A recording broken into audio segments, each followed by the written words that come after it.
Daniel Carter arrived at the company headquarters early in the morning, when the city was still waking up and the streets were filled with that soft, half-awake quiet. He stepped out of a simple old car he liked to drive because it helped him blend in. He never cared for expensive vehicles or polished appearances. In fact, he believed that the simplest way to understand a person's true nature was to show up looking ordinary. No attention, no title, no pressure, just a man in plain clothes. He wore a faded jacket and jeans. It's comfortable, but nothing impressive. His shoes were old, the kind that had molded to his feet over time. He walked toward the large glass doors of his own company, a place he had built from scratch many years ago. Even though he had grown the company to hundreds of employees and multiple branches, he still believed in checking things himself. He wanted to see how people behaved when they weren't performing for the boss. He liked to show up without warning, without assistance or announcements, just to see the truth as he stepped inside. He noticed the lobby's modern design, bright lights, polished floors, and a reception desk placed at the center. A few employees walked through the area, talking among themselves, carrying folders, tapping on their phones. Not one person looked at him, not even a brief glance. He didn't mind that at first. People were busy, and mornings were often rushed. He stood near the entrance for a moment, looking around slowly, taking in the atmosphere. He wanted to see if someone would greet him, or at least ask if he needed help. But everyone hurried past him as if he was invisible. Some even swerved around him with the kind of automatic avoidance usually reserved for delivery workers or people who clearly weren't part of the corporate circle. Daniel didn't take offense. He had been coming unannounced to different branches of the company for years. Usually someone eventually greeted him with a polite smile or asked if he needed assistance. This place, however, felt different. The air carried a kind of cold rush, like everyone was too busy to care about anyone else. He walked closer to the reception desk. The receptionist sat behind a tall counter, staring down at her phone. She scrolled with one hand, while the other absent-mindedly tapped on the desk. Daniel waited for her to look up, thinking maybe she hadn't noticed him. A few seconds passed, then a full minute. She still didn't lift her head. Daniel cleared his throat softly. Nothing. He waited a little longer before trying again, this time a little louder. The receptionist finally glanced up, but only for a split second. She didn't smile. She didn't say, "Good morning." She didn't even ask what he needed. She simply looked at him with an expression that said, "Why are you standing here?" Her eyes dropped back to her phone. Daniel stayed patient. He had always believed that patience showed more about a person's strength than anger ever could. Still, he couldn't help but think about how this behavior reflected on the company's culture. Reception was the first place visitors interacted with. If this was how people were treated, what else was going on here? He waited again, giving her another chance. Finally, she exhaled sharply, set her phone down, and asked in a flat tone, "Do you have an appointment?" Her voice held no warmth, no professionalism, just irritation. Daniel spoke politely. "I'm here to look around and speak to someone about operations." The receptionist raised an eyebrow as if he had said something ridiculous. She didn't bother hiding her annoyance. "You can't just walk in here and do that. If you don't have an appointment, you'll have to wait," nodded calmly. "That's fine. I can wait," she pointed lazily, toward a row of chairs near the wall. The gesture felt dismissive, almost like she was shooing him away. Daniel walked over and took a seat. As he sat down, he watched how the employees interacted with each other. He observed their expressions, their pace, their energy. Most of them looked stressed, rushing around as if they were afraid of something. A few seemed irritated or tired. No one looked happy. No one looked relaxed. It wasn't the kind of environment he wanted his company to have. A pair of junior managers passed by, talking loudly about weekend plans. One of them glanced quickly in Daniel's direction and smirked. Daniel wasn't sure what the smirk meant, maybe his clothes, maybe the fact that he was sitting alone near the wall. He didn't dwell on it, but he noticed it. Another manager walked through the lobby, speaking into a headset. He nearly bumped into Daniel's chair, but didn't apologize. He just kept walking, too absorbed in whatever he was saying to care about the people around him. Daniel leaned back in his seat, letting out a slow breath. He wasn't angry. He rarely got angry, but he felt something heavier. Disappointment. Not in himself. Not even in the company as a whole. But in the small behaviors that said so much about what was happening behind the scenes. He remembered when he started the company. With just a handful of workers who treated each other like family, people looked out for one another. Visitors were welcomed warmly. Everyone took pride in the environment they were building. But now, sitting in this very lobby, he felt like he was in a completely different place. Minutes passed. No one checked on him. No one asked if he needed help. No one even noticed he was still there. He wasn't expecting special treatment. That wasn't the point. He simply wanted basic respect, the kind any person should receive when entering a workplace. A young intern rushed across the lobby, carrying a stack of papers. He looked nervous and overwhelmed. When he slipped slightly on the polished floor, the stack of papers nearly fell from his hands. Daniel quickly stood up and steadied him before the papers could scatter. "Thank you, sir," the intern said, eyes wide with surprise and relief. Daniel smiled. "Take your time. No need to rush so much." The intern nodded gratefully and hurried away, still looking a little shaken. That brief interaction told Daniel even more than everything else he'd seen that morning. The intern wasn't treated well. The environment around him wasn't supportive. Stress and fear seemed to hang over the workers like a cloud. Daniel sat back down, his mind already processing what he had witnessed. He had come here hoping to see a healthy workplace, one that followed the values he had set from the beginning. Instead, he found a cold, dismissive environment where people felt ignored or pressured on a daily basis. But he didn't stand up or reveal who he was. Not yet. He wanted to see a little more. He wanted to understand why things had changed. And above all, he wanted to see how deep the problem went. So he stayed seated, watching silently, waiting for the moment when someone would finally see him not as a stranger in plain clothes, but as a human being who simply deserved respect. Little did they know. The man they were ignoring was not just another visitor. He was the one person who had the power to change everything they thought they controlled. Daniel sat quietly in the lobby for several more minutes, watching people hurry past him as if he didn't exist. He had always believed that how a workplace treated strangers said a lot about its true nature. Today, he was seeing a side of this branch he wished wasn't real. But he wanted to understand the full picture before making any decisions. He slowly stood up and decided to walk a little further inside, hoping to get a better sense of the environment. He wasn't trying to sneak around. He simply wanted to observe in a natural way. As he moved past the reception desk, he noticed the receptionist glance at him again with an annoyed expression, as if he was breaking some rule. But she didn't say anything. She just sighed and went back to scrolling on her phone. Daniel walked down the hallway at a calm pace. He didn't want to rush or draw attention. He passed a few meeting rooms with glass walls, where he could see small groups of employees gathered around tables. None of them looked relaxed. Some leaned forward with tense expressions, others tapped their pens nervously. It was the kind of tension that didn't come from busy work, it came from fear. He continued walking until he reached a wider area, where a few employees were working at shared desks. The desks were neat, but the atmosphere felt distant. No one talked to each other unless they had to. Eye contact was rare. People typed quickly, their shoulders hunched, as if someone might scold them for taking too long.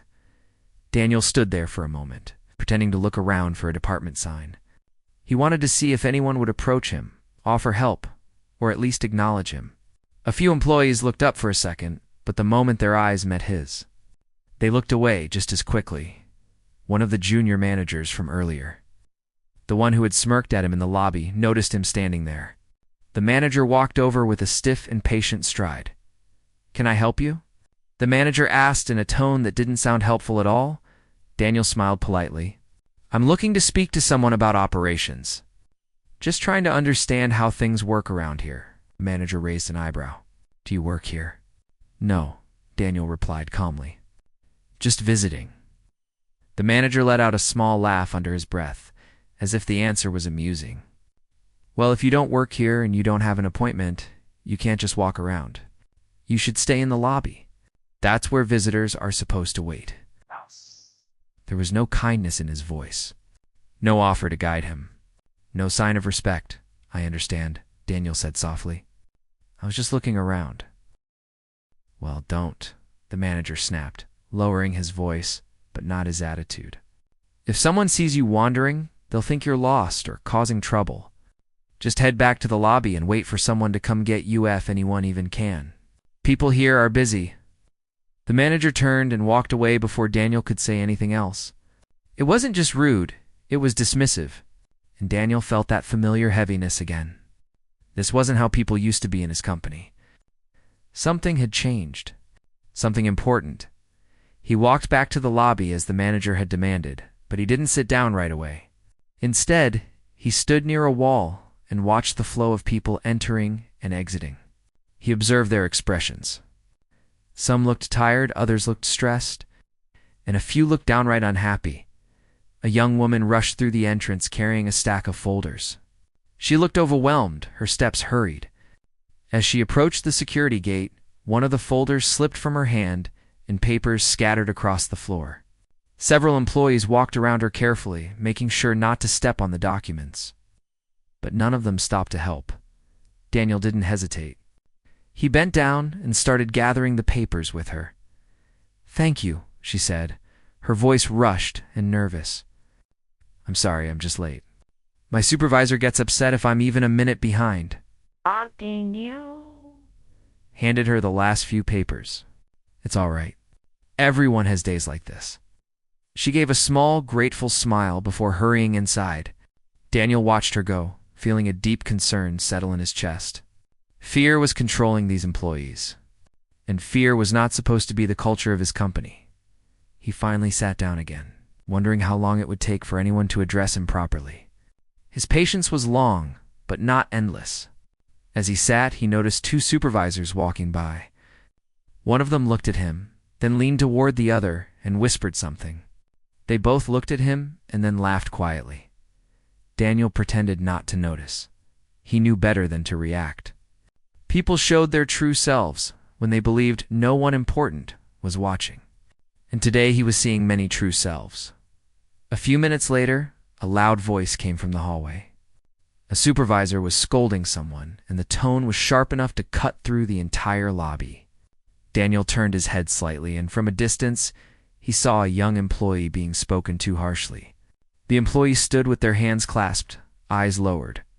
Nodding quickly as if trying to avoid more backlash, the supervisor's voice carried frustration, impatience, and something else, disrespect. It made Daniel's chest tighten. He watched the scene quietly. He knew he couldn't interfere yet. He wanted to see how things unfolded naturally. He wanted to see how the supervisor treated others, not how they acted when someone defended the employee. When the supervisor finished yelling, they walked back into the hallway with a glare. Not noticing Daniel watching from the lobby, the young employee took a breath, trying to calm themselves before returning to their desk. Daniel folded his hands together. He felt a mix of sadness and determination. Whatever had caused this kind of behavior in the company had gone unnoticed for too long. And now, it was his responsibility to uncover the full truth. Another 10 minutes passed before someone finally approached him. It wasn't a manager or the receptionist. It was a technician carrying a toolbox, someone who looked as though he had been working long hours. He paused near Daniel and offered a small, polite smile. "Are you waiting for someone, sir?" the technician asked in a gentle tone. Daniel returned the smile. "Yes, but no one seems to know who I should talk to." The technician let out a soft sigh. "That happens a lot here. People are too busy looking busy." He lowered his voice as if sharing a secret. "If you're really trying to meet someone, you might want to check with the server room on the second floor. The team there is more helpful." Daniel nodded. "Thank you. That's kind of you." "No problem," the technician said before walking off to continue his work. Daniel sat back one more time, thinking deeply. The receptionist ignored him. Managers dismissed him. Supervisors mistreated people. But the technicians, interns, and lower-level employees seemed kind, overwhelmed. And under pressure, it was clear which part of the company was struggling and which part was causing the struggle before he could decide his next move. The receptionist suddenly looked up with a frustrated expression. Someone had just entered the building, and judging by her sudden change in posture, it was someone important. Daniel followed her gaze and saw a familiar face entering through the glass doors, someone who knew exactly who he was, and the moment that person recognized him, the entire room was about to change in ways no one expected.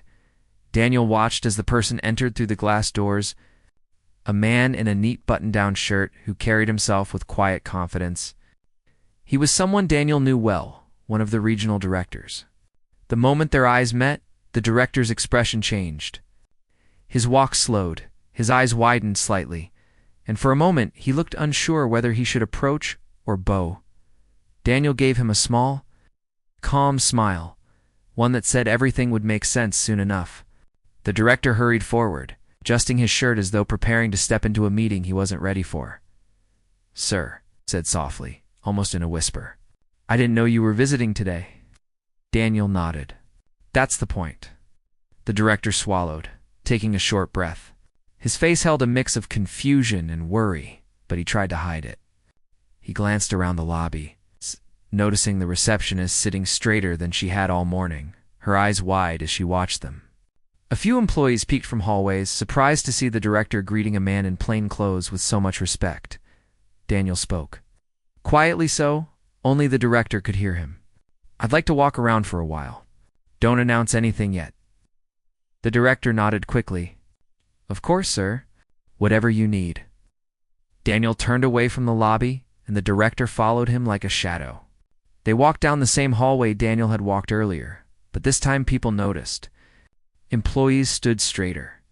Whispering spread like a soft wave. Some people looked afraid. Others looked confused. Daniel didn't want that reaction, but he understood it. Fear often replaced respect when leadership failed to maintain a healthy environment. He glanced over his shoulder and said to the director, "Just walk with me. Don't explain anything." The director nodded again, respectful and cautious as they passed the shared desks. The employees who had ignored Daniel earlier now looked at him with polite smiles, unsure of who he was but sensing that he mattered. Their sudden shift in behavior only confirmed what Daniel had already suspected. This place operated on fear, not genuine respect. The director seemed nervous as Daniel walked, but he stayed silent until Daniel finally paused near the department where he had seen the young employee being spoken to harshly. "Who supervises this area?" Daniel asked. The director cleared his throat. "A man named Collins." Daniel nodded slowly. "Is he good to his team?" The director hesitated, and that hesitation was an answer. "Let's keep walking," Daniel said.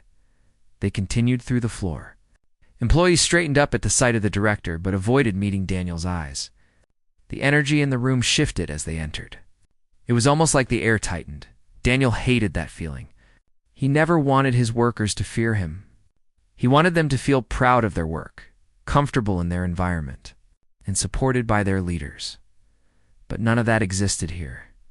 As they entered the corridor near the break room, Daniel noticed a few employees inside, speaking in low voices. When they saw the director, they stopped talking immediately and tried to look busy. Daniel stepped in slowly, seeing coffee cups, a few crumbs on a table, and a tired-looking employee rubbing her forehead. "Are you all right?" Daniel asked gently. The employees in the break room froze. They looked from Daniel to the director and back to Daniel again, confused and nervous. The tired employee nodded quickly, almost too quickly. "Yes, I'm fine," she said, trying to smile. "Just a long morning." Daniel could see in her eyes that she wasn't fine. She was exhausted in a way that work alone couldn't cause. It came from stress. From pressure? From working in a place where supervisors didn't care? "Take your time," Daniel said softly. "It's important to breathe." The director watched quietly, unsure if he should speak. Daniel turned back to him. "Where's the operations office?" The director pointed down the hallway. "This way, sir." They walked toward a glass-walled office with a large table inside. Several supervisors sat scattered around, talking over each other, pointing at papers, and arguing about scheduling issues. The moment they saw the director enter, their voices softened. When they saw the man walking beside him, they grew silent. Daniel didn't say anything at first. He simply watched them, observing their reactions. Some looked guilty. Some looked confused. One looked annoyed, as if Daniel's presence was an inconvenience. He stepped inside. "Good morning," he said in a calm, steady voice.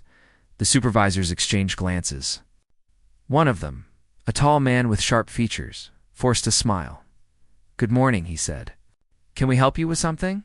Daniel stared at him for a moment. It was the same man who had yelled at the young employee earlier, but the supervisor didn't recognize him. "Yes," Daniel said softly. "You can." The director stepped forward. "Everyone, this is Daniel," raised his hand, stopping him. "Not yet." The director lowered his hand immediately. Daniel walked to the table and picked up a stack of papers. He didn't read them. He simply held them, thinking. He looked around at the supervisors. "I walked through your lobby today," he began quietly. "No one greeted me. No one asked me if I needed help. I was spoken to with impatience, ignored, and dismissed. I saw a young worker being scolded publicly. I saw employees walking around stressed and afraid." The room grew tense. The tall supervisor shifted uncomfortably. "Well, sir, we have procedures." "We can't just let anyone," Daniel interrupted gently. "I wasn't treated poorly because of a procedure. I was treated poorly because respect isn't part of your culture anymore." Silence filled the room. The tall supervisor opened his mouth to speak again, but Daniel shook his head. "This company wasn't built on titles or power," Daniel said, his voice steady. "It was built on people. People like the interns running around trying not to upset their supervisors. People like the technicians who actually show kindness to strangers. People like the receptionists who should be welcoming visitors, not ignoring them." The supervisors exchanged anxious glances. Daniel stepped closer to the table. "Tell me, do you know what kind of workplace you've created here?" One of the supervisors spoke hesitantly. "We're doing our best. It's a busy branch." Daniel nodded slowly. "Busy isn't an excuse for disrespect." The director finally spoke, his voice soft. "Sir, if I may?" Daniel looked at him and gave a small nod, allowing him to continue. The director took a quiet breath. "I've been noticing issues here too. Employee complaints. High turnover. Low morale. I've tried addressing it, but I wasn't taken seriously by some members of management." That statement made several supervisors look down. Daniel raised his eyes to the director, appreciating his honesty. "I understand," Daniel said, "but now it's my turn to see the truth firsthand." He turned back to the supervisors. "I'm not here to embarrass anyone. I'm here to understand how this place lost its way. And I need you to answer a simple question." Everyone's eyes were on him. "What do you think would happen?" Daniel asked slowly. "If the person you ignored this morning was someone important?" The tall supervisor laughed nervously. "Well, I'm sure we would treat them differently." Daniel lowered his gaze for a moment, and when he looked up again, his eyes held a kind of strength that stilled the whole room. "You already met that person," Daniel said quietly. The supervisors looked, confused. Daniel let the silence settle. Then he said the words that changed the entire room. "I'm the owner of this company." Every face in the room shifted at once, shock, disbelief, fear, and realization, all blending together. The tall supervisor turned pale. The others froze in place, unsure how to react. The director bowed his head slightly. Waiting for Daniel's next move, Daniel didn't yell. He didn't raise his voice. He didn't threaten them. He simply looked around the room, letting the truth sink in. "I came here in plain clothes," he said calmly, "because I wanted to see how real people are treated. What I found was not something I'm proud of." The supervisor said nothing. "They COULD." And single quotes tapped back from the table, his voice steady but heavy. "I'm not done observing," he said. "I'm not here to punish without understanding. I will continue walking through this building. I will watch. I will listen. And I will see everything I need to see." He turned toward the door. But after today, he added quietly, "This company will not be the same." The director followed him out of the room. and the supervisors stayed behind in a stunned silence, silence filled with the weight of everything they had done, everything they had ignored, and everything that was about to change. Daniel walked down the hallway again, calm and thoughtful. He had revealed who he was, but he hadn't finished his mission. There was more to uncover, more people to speak to, more truth to understand, because this was only the beginning of what needed to be fixed. The sun had started its slow slide toward the horizon by the time he stepped outside again. But the warmth of the day still clung to the air. He took a deep breath and let it fill his lungs, trying to clear his head. The events of the last few hours kept replaying in his mind. Every word, every look, every feeling. It was strange how quickly life could shift. How fast the ground beneath someone's feet could change without warning. He walked down the quiet road behind the workshop. The sound was oddly comforting. He didn't know where he was going, but he needed to move. Standing still felt impossible. The wind carried the faint scent of pine and distant rain. For a moment, it eased the weight on his chest. He thought about the conversation earlier. The honesty in it, the vulnerability. It had been real in a way he hadn't experienced in a long time. Maybe that was why it lingered. Maybe that was why it felt like it had shifted something inside him. He wasn't sure what that meant yet. But he wasn't running from it either, not this time. As he reached the old wooden fence, he stopped and leaned on it. The fields stretched far ahead, glowing gold under the evening light. This was the kind of view that made worries feel smaller, even if only for a moment.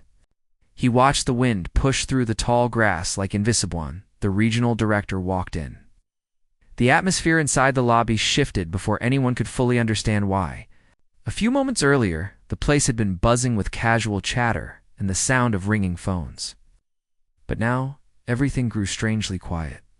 The director's eyes landed on the man in plain clothes, and his expression changed instantly. It was a mix of surprise, worry, and respect all at once. He hurried toward him in long, quick steps, almost stumbling over his own shoes. The people around didn't understand what was happening yet. The receptionist looked confused at first, then worried, and then scared. The two managers who had been laughing earlier froze in place. Their voices died mid-sentence as they watched the director reach the man they had spoken to so rudely. They could only stare as the director greeted him with more politeness than anyone had shown to any visitor that entire morning. The director's tone was gentle and respectful. He apologized for not being informed that he would be visiting. And he kept his hands clasped in front of him like someone trying to fix a mistake he hadn't even made. For the first time since stepping into the building, the man in plain clothes spoke a little louder so that everyone could hear him. His voice carried calm authority, not anger. He reminded the director that he liked to visit quietly, without announcements or special arrangements. The director nodded quickly, agreeing with every word. By this point, a small group of employees had gathered nearby. They noticed how differently the director treated this visitor. Some whispered among themselves, trying to guess who he really was. Others simply watched in silence, sensing that something important was unfolding right in front of them. The receptionist's hands trembled slightly as she tried to straighten the papers on her desk, though nothing actually needed adjusting. One of the junior managers tried to look busy by picking up a folder, but his hand shook so much that it almost slipped from his grip. The other manager looked down at the floor, avoiding eye contact with everyone. When the director referred to the man as Sir, silence in the lobby grew even heavier. It was the kind of quiet that comes when people finally understand the weight of their own mistakes. It didn't take long for the truth to sink in. The man they had mocked, dismissed, and ordered around was someone very important.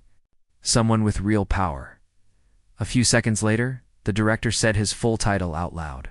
He didn't shout it, but even speaking it softly was enough for everyone to hear. The moment the words left his mouth, the entire mood in the room shifted again. The two managers exchanged quick, horrified glances. The receptionist gasped softly, covering her mouth. The man in plain clothes was not a delivery worker, not a lost visitor, not a confused passerby. He was the owner, the founder, the person whose name was printed in small but permanent letters on every official document in the building. He had built this company from the ground up and had trusted the staff to uphold values he believed in. Standing in that lobby, he had seen the exact opposite of what he hoped to find. He turned to the employees who had mistreated him. He did not raise his voice. He didn't insult them. Instead, he asked a question in a calm and steady tone. He asked why visitors weren't treated with respect, why new employees were scolded publicly, why people felt afraid instead of supported. His questions were simple, yet they carried a heavy truth. No one answered. The receptionist lowered her head, unable to look him in the eye. The junior manager stood frozen, trapped between shame and fear. One tried to open his mouth to speak, but no words came out. The other shifted awkwardly from one foot to the other, desperately wishing he could disappear. The director explained that he had been dealing with increasing complaints lately, but had not realized things had gotten this bad. He promised to cooperate fully with whatever decisions the owner made. The owner nodded, then gently asked him to arrange a meeting room. Before leaving the lobby, took one last look at the people who had judged him so quickly based only on his clothes. He didn't need to scold them. Their faces already showed regret, and the silence in the lobby was filled with the weight of their own choices. As he walked toward the meeting room with the director, a few employees stepped aside respectfully. The hallway suddenly felt longer and quieter than usual.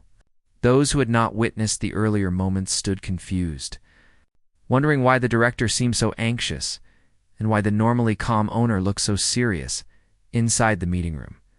The owner sat down while the director stood respectfully nearby, waiting for instructions. The owner took a slow breath, thinking carefully about what he had seen. He didn't want to make decisions out of anger. He cared deeply about the company and the people in it, but he also knew that the behavior he witnessed could not be ignored. He asked the director to bring in the head of HR. The director hurried out, returning a short time later with a folder in hand and the HR head walking closely behind him. They both sat, waiting quietly. The owner described everything from the moment he had walked into the lobby. He explained how he had been ignored, dismissed, and spoken to with disrespect. He talked about the new employee who had been scolded for simply asking a question. He told them how the supervisors treated others and how the staff seemed afraid. Both the HR head and the director listened carefully, taking notes, their expressions tense. They knew the owner rarely ever stepped in directly unless the matter was serious. After he finished speaking, the owner asked to see the lobby footage. The HR head immediately sent a message to the security team. Within minutes, a screen was brought in, and the footage played from the moment he walked into the building. The room fell silent as they watched. Every disrespectful gesture, every rude expression, every careless remark was captured clearly. Watching it from an outside angle made it even more troubling. The director looked away several times, uncomfortable with what he was seeing. The HR head shook her head slowly, taking more notes. The owner didn't say anything at first. He simply watched, his eyes steady and calm, though a hint of sadness lingered beneath the surface. He had expected challenges, but he hadn't expected the core values of his company to be ignored so openly. Finally, he spoke. His voice remained steady. He asked the HR head what steps would normally be taken in a situation like this. She explained the procedures, mentioning everything from warnings to termination, depending on the severity. He nodded and asked her to follow the process strictly. He made it clear that roles didn't matter. Whether junior or senior, no one had the right to treat others poorly. Before ending the meeting, said something that stayed with both HR and the director. He said he didn't want to punish people for the sake of punishment. He wanted the company to reflect kindness, professionalism, and respect. If those values were being lost, then something had to change. It had to change now. The director agreed. The HR head agreed. The decision was made. When the owner stood up to leave the meeting room, he felt a mix of disappointment and determination. He knew the next steps would be difficult, but they were necessary. As he walked back toward the lobby, people stepped aside again, watching him with a mix of fear, respect, and curiosity. The receptionist sat stiffly at her desk, her face pale. The two junior managers stood together, whispering nervously, unsure of what would happen next. The new employee who had been scolded earlier watched from a distance, not yet aware of the role they had unintentionally played in revealing the truth. The owner paused for a moment. Looking around the lobby, everything seemed the same as before, yet completely different. The furniture hadn't moved, the lights hadn't dimmed, and the phones still rang occasionally, but the atmosphere had changed entirely. Now, everyone knew who he was. And now, everyone knew that their actions had consequences. The next steps would not be easy, but they were already in motion. The owner walked toward the elevator with calm, steady steps, ready to face the decisions that awaited him. The lobby remained silent as the elevator doors closed behind him, leaving the staff with nothing but their thoughts and the uneasy knowledge that everything was about to change. The building felt heavier the next morning, as if every wall carried the memory of what had happened the day before. Word had spread fast, faster than anyone expected. By the time the owner stepped inside again, people were already whispering in small groups, unsure of what the day would bring. Some greeted him with nervous smiles.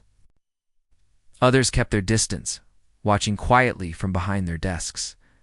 A few stood straighter than usual, hoping their good work would finally be noticed. But one thing was clear. No one looked at him the way they had before. There was no confusion, no disrespect, no assumptions. Only awareness and a quiet mix of fear and anticipation. He didn't walk through the lobby as slowly this time. Instead, he moved with calm purpose, heading toward the large meeting hall on the second floor. The director and the head of HR were already waiting for him, holding files and reports they had prepared overnight. They greeted him respectfully and followed him inside. Chairs were arranged in neat rows. The room was quiet, except for the soft hum of the air conditioner. This was where he had asked everyone to gather. Not just the managers, not just supervisors, everyone. From the cleaning staff to the department heads, every employee had been instructed to attend. One by one, they filed into the room. The atmosphere was tense, but strangely respectful.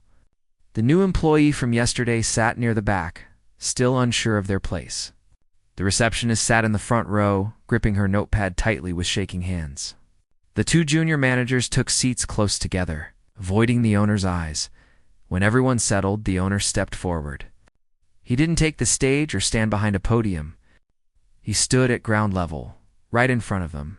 He wanted them to see him not as a distant figure, but as someone who cared enough to be among them. He took a slow breath and began to speak. He told them about the reason he started the company years ago. How he came from a simple background. How he believed every workplace should feel safe and respectful. How he wanted people to feel valued, not judged. Then he described calmly, clearly what he saw when he came yesterday. He didn't call out names. He didn't point fingers. Instead, he spoke about behavior, about culture, about the importance of treating people kindly regardless of who they were or what they wore. As he spoke, the room was so silent that even the slightest movement felt loud. Many employees lowered their eyes. Others nodded slowly, understanding the message deeply. When he finished, he didn't raise his voice. He simply said that change was coming, and that it would begin immediately. The director stepped forward next, holding a set of documents. He explained that HR had reviewed footage, past complaints, and employee reports. He said that several members of the management team would no longer continue in their roles.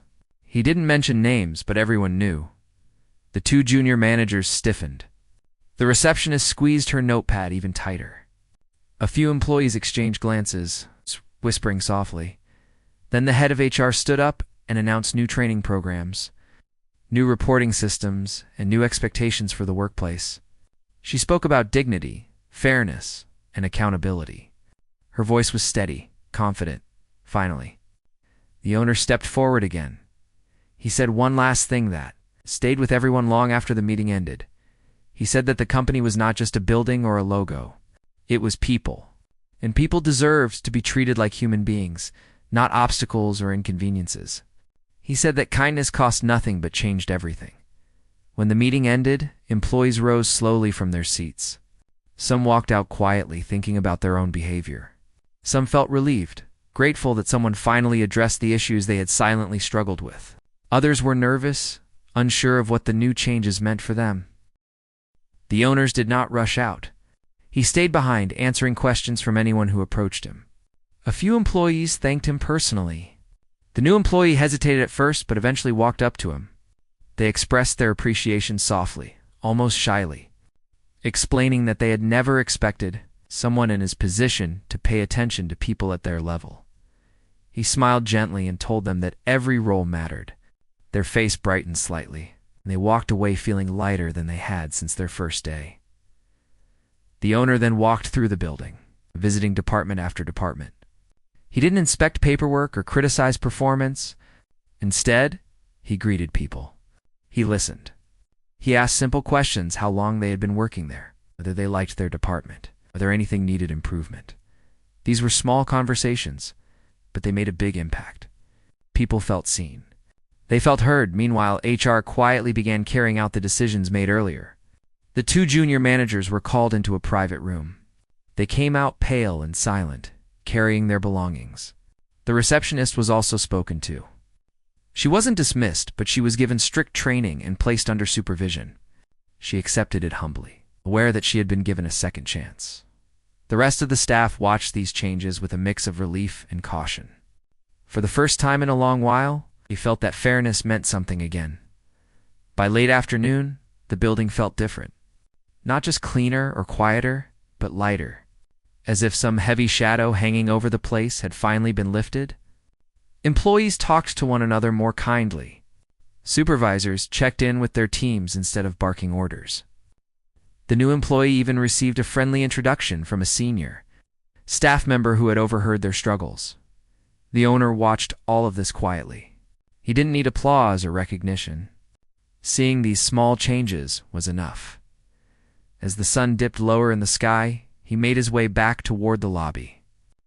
The receptionist stood up as he approached, greeting him respectfully, not out of fear, but sincerity. He nodded kindly and thanked her for her improved effort. Outside, the air felt warm, carrying the soft glow of the late afternoon. The owner stepped out of the building and paused for a moment.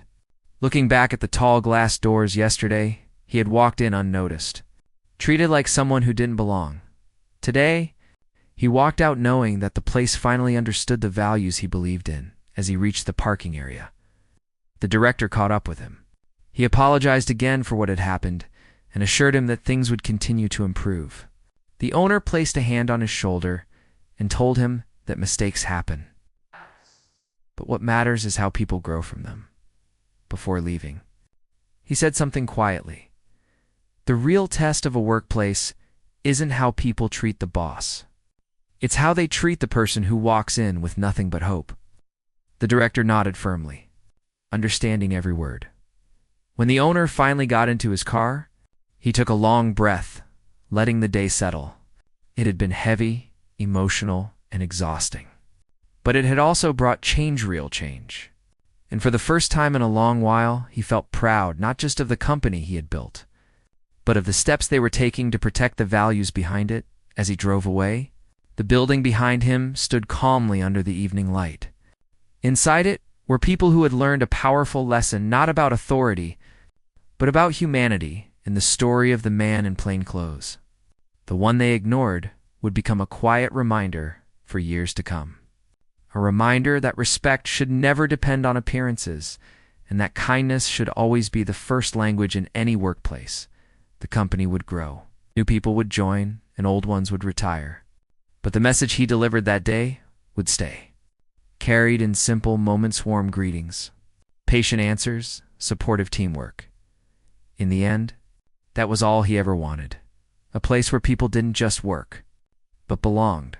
And now finally, the company was becoming exactly that.